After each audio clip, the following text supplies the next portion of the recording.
अस्सलाम वालेकुम class 6 hope you will be fine students. Here is your book of New Oxford Modern English. So let's start our today's topic.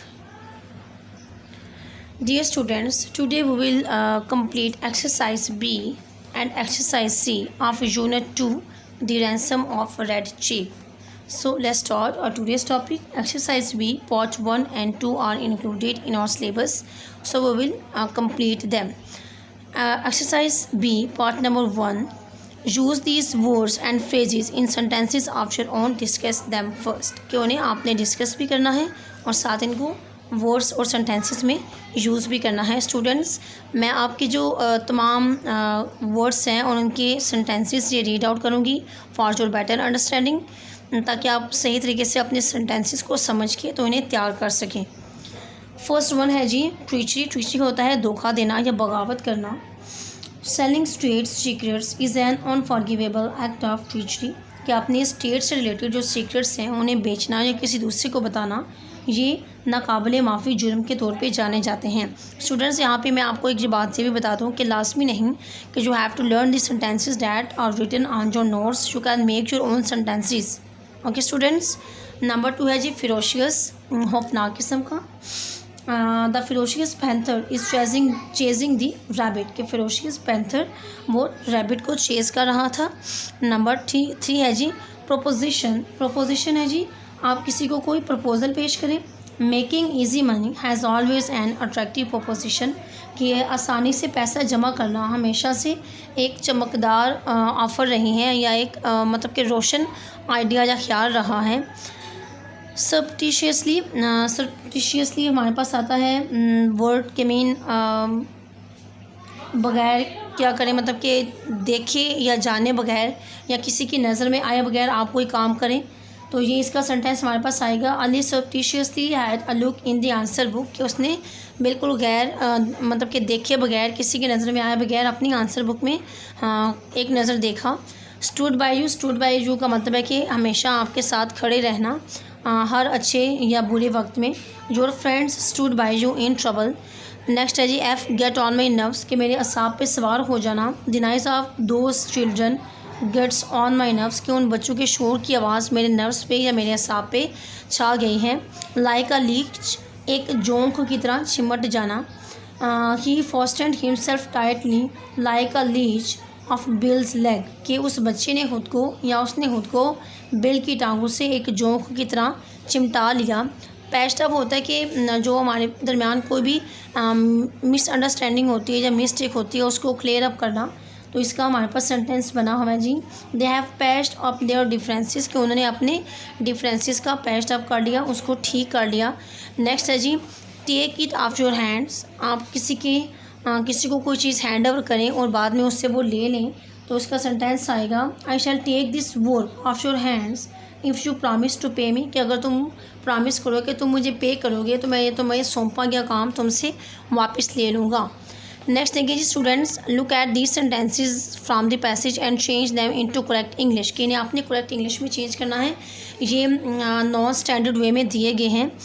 Number A देखें जी Bill and me had about $600. तो यहाँ पे आपका correct word आएगा Bill and I had about $600. I was rode like a horse. It is not right students. Rode नहीं आएगा, यहाँ पे आएगा I was ridden like a horse या I was ridden like a horse. Number C है जी and it awful same. It is not awful same. And it is not awful same. Okay है जी sand and edible. उसको आप right करके लिखेंगे, correct English में लिखेंगे सैंड इज़ नॉट ईटेबल. कि रेत खाने के काबिल नहीं है. सैम ये तकलीफ़ दे नहीं था क्या. आई was ridden like a horse. कि मैंने एक घोड़े की तरह सवारी की. Bill and I had about $600. मेरे और बिल के पास $600 थे. इसका पार्ट नंबर 3 हमारे सिलेबस में इंक्लूड नहीं है. Now come on the exercise C learning about language. यहाँ पे हमारे पास लर्निंग अबाउट लैंग्वेज में जो टॉपिक है वो है जी subject and predicate. Subject and predicate. We learn that sentences are complete thoughts put into words. क्या हमने शायद चैप्टर नंबर 1 में इसको डिस्कस किया था, यूनिट नंबर 1 में, कि जो सेंटेंस होते हैं वो कंप्लीट थॉट्स होते हैं। हम अपने वर्ड्स को जब पुट करते हैं तो हमारे वर्ड्स के थ्रू हमारी थॉट्स शो होती हैं, तो वो वर्ड्स मिलके एक कंप्लीट सेंटेंस बनाते हैं। एग्जाम्पल है, he threw a piece of brick at Bill's head. उसने बिल्स के सर पे एक पत्थर का टुकड़ा या चट्टान का टुकड़ा फेंका। This is a complete thought and therefore it is a sentence. ये एक मुकम्मल सोच है और साथ ही ये एक मुकम्मल जुमला भी है। Now look at this. अब इस पे देखें, ही थ्रू, उसने फेंका। It is not a complete sentence, sorry it is not a complete thought and therefore it is not a sentence. ये एक कम्प्लीट थाट भी नहीं है और ना ही ये एक कम्प्लीट सेंटेंस है। All sentences are made up of 2 parts, a subject and predicate. के तमाम जो सेंटेंस हैं वो 2 पार्ट से बनते हैं, सब्जेक्ट और प्रेडिकेट से। अच्छा जी, उन्होंने हमें बताया कि जो तमाम सेंटेंसेस हैं उसके 2 पार्ट्स होते हैं, सब्जेक्ट एंड प्रेडिकेट। एक सब्जेक्ट और दूसरा predicate. The part of a sentence that contains the things or person we are talking about is called the subject. कि वो सेंटेंस का वो हिस्सा जो तो कोई शख्स है या कोई चीज़ जिसके बारे में हम बात कर रहे हैं वो हमारा सब्जेक्ट है। What is set about the subject, subject के बारे में क्या कहा जा रहा है, इस कॉल्ड द प्रेडिकेट, उससे हम प्रेडिकेट कहते हैं। फॉर एग्जांपल देखिए, subject Johnny played with his toys, ये प्रेडिकेट है। The man arrived at the little cave, bills leg was cut and bruised, ये हमारे पास क्या है, ये सब्जेक्ट है जो कि जिसके बारे में हम बात कर रहे हैं। और सब्जेक्ट के बारे में क्या कहा जा रहा है वो तमाम हमारे पास क्या आ जाता है, हमारा प्रेडिकेट आ जाता है। अच्छा जी, यहाँ पे नेक्स्ट आगे देखेंगे student, the subject of a sentence does not always come before the predicate.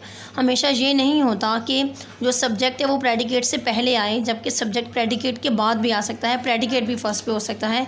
यहाँ पे देखेंगे जी, है सेज बिल। यहाँ पे देखिए सेज बिल, बिल हमारा सब्जेक्ट है जो कि कह रहा है, कुछ कर रहा है, उसने जो कुछ भी कहा वो हमारा प्रेडिकेट है। तो यहाँ पे ये इनकी जो आपस की मतलब कि सब्जेक्ट और प्रेडिकेट की जगह चेंज भी हो सकती है। Sometimes the subject of the sentence is left out. और बाज़ औक़ात ये भी होता है कि जो हमारा सेंटेंस का सब्जेक्ट होता है उसको हम छोड़ देते हैं क्योंकि मीनिंग क्लियर होता है। Now go. In this sentence the subject is understood. इस सेंटेंस में सब्जेक्ट क्या है, अंडरस्टूड है, हम उसको समझ रहे हैं कि सब्जेक्ट कोई है। And so it is not written, जो लिखा नहीं गया। द सब्जेक्ट इज़ यू, हम यहाँ पे यू को मुखातब करें, सेकंड पर्सन को। The subject is you. To show the full subject and predicate we have to write. वो कहते हैं कि अगर हमने फुल सब्जेक्ट या प्रेडिकेट को शो करना है तो हम ऐसे लिख सकते हैं, यू नाउ गो, तुम अब जा सकते हो, और यू गो नाउ, या तुम अब जाओ। जहाँ पे सब्जेक्ट अंडरस्टूड हो हम उसको नहीं भी लिखते। और दूसरी बात उन्होंने ये बताई कि ये ज़रूरी नहीं कि आपका सब्जेक्ट पहले हो और प्रेडिकेट बाद में। हमारे पास प्रेडिकेट पहले भी आ सकता है और सब्जेक्ट बाद में। अब इसकी एक्सरसाइज नंबर 1 है, एक्सरसाइज सी की पार्ट नंबर 1 है। Write the following sentences in your exercise book putting a box और bracket in out the subject. Subject के गिर्द हमने ब्रैकेट डाली है and a line under the predicate, और प्रेडिकेट के नीचे हमने लाइन लगानी है। फॉर एग्जाम्पल में दिया गया दी कैट ड्रैंक द मिल्क। दो बिल्ली क्या है, हमारा सब्जेक्ट है। ड्रैंक द मिल्क हमारे पास क्या है, प्रेडिकेट है। एग्जाम्पल नंबर 1 में देखिए, Bill rose slowly. Bill is subject और rose slowly is predicate. Number में देखें जी, बी गुड जॉनी। अब देखिए वही बात जो ऊपर उन्होंने बताई कि हमारे पास प्रेडिकेट पहले आ गया है और सब्जेक्ट बाद में। जॉनी हमारा सब्जेक्ट है और बी गुड हमारे पास प्रेडिकेट है।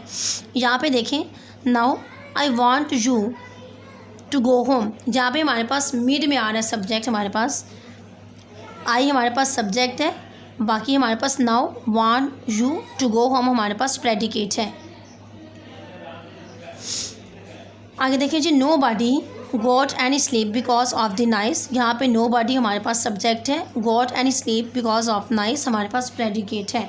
और सेंटेंस नंबर ई में देखें, उसमें हमारे पास दूसरी एग्जाम्पल आई है जिसमें हमारे पास हमारा सब्जेक्ट अंडरस्टूड है। Just do it, you just do it. Okay, यहाँ पे हमारे पास ये प्रेडिकेट दिया है, हमारे पास सब्जेक्ट गिवन नहीं है क्योंकि सब्जेक्ट हमें अंडरस्टूड है, इसलिए हम इस सारे को अंडरलाइन करेंगे। तो ये हमारे पास सब्जेक्ट ये हमारे पास सारा प्रेडिकेट है। ओके स्टूडेंट, इसकी एक्सरसाइज नंबर 2 है। Add suitable subjects to the following so they become complete sentences. क्या हमने कोई से भी सूटेबल वर्ड्स यहाँ पे लगाने हैं जिसकी मदद से हमारा सेंटेंस कंप्लीट हो जाए। और यहाँ पे स्टूडेंट आप कोई से भी वर्ड्स ऐड कर सकते हैं, लास्ट में नहीं जो आपको बुक्स पे दिए हैं आपने वही लगाने हैं। ए में देखिए dash amble down the road, the man amble down the road. Number B at the end of the day dash stretch out in his chair, और डैश में हमने लगा दिया Ali stretch out in his chair. Number C in the large mansion lies dash rich man, dash में आ रहा है जी the rich man, in the large mansions lies the rich man. Number D है जी when they arrived dash looked astonished, she looked astonished. Number E में the dog dash mean dash chased the cats, the dog chased the cats. Number F में देखिए dash cleaned up the mess, the servant cleaned up the mess. यहाँ भी आपको blanks में जो words given हैं आप इसको चेंज भी कर सकते हैं, आप दूसरे कोई भी वर्ड अपनी मर्ज़ी के भी पुट कर सकते हैं। ओके स्टूडेंट्स, एक्सरसाइज सी का पार्ट 2 आपने अपनी बुक्स पे करना है और पार्ट 1 को आपने अपनी नोट बुक्स पे फॉरवर्ड कर लेना है। और उसके अलावा एक्सरसाइज बी के हमने क्वेश्चन आंसर्स किए वो भी आपकी मतलब कि नोट्स पे डन है, आपने करना नहीं है नोटबुक पे, मेरे मुँह से निकल गया, आपके सारे नोट्स गिवन हैं, आपने एक्सरसाइज बी और सी के दोनों पार्ट्स पार्ट 1 और 2 दोनों के आपने नोट्स से तैयार कर लेने हैं। Okay students, take care of yourself and अल्लाह हाफिज़।